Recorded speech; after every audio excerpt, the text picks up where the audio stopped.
Mortgage rates fell again today for the 8th time in 9 weeks. That is likely to keep the real estate market white hot. Tonight, the risky new form of financing also helping to fuel the boom: interest-only mortgages. ABC's Robert Krulwich has an unusual look at why these loans are so attractive and potentially so risky.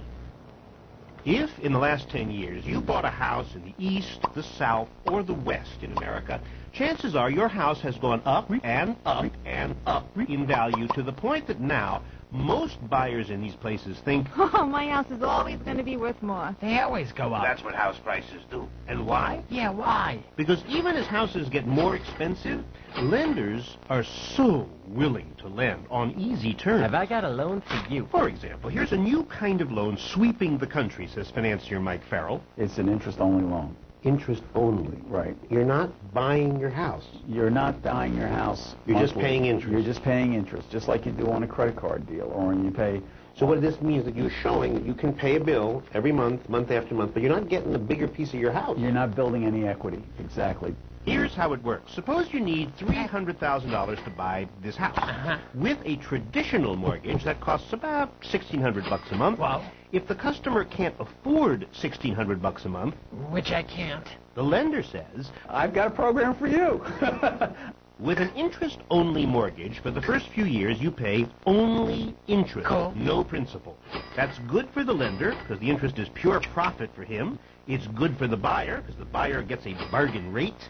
We're talking $1,600 down to around $1,250. What a savings! So for a while, everybody's happy.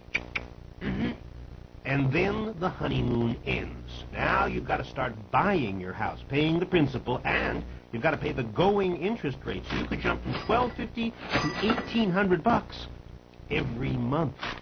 That's a lot. So the question is, do you think 3 years from now you'll get a raise so you can afford these extra payments? Yeah, I can see that. And if you don't get a raise?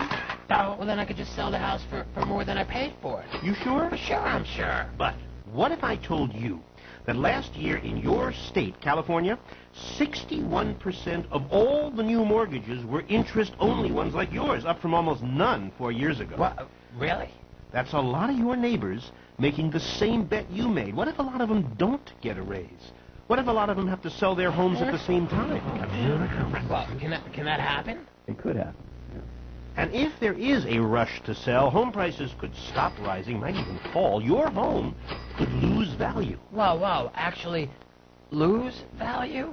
I've been around for 35 years. Real estate does not always go up. Robert Krulwich, ABC News. And for more information on what to do before you get a mortgage, buy or sell a home, go to abcnews.com.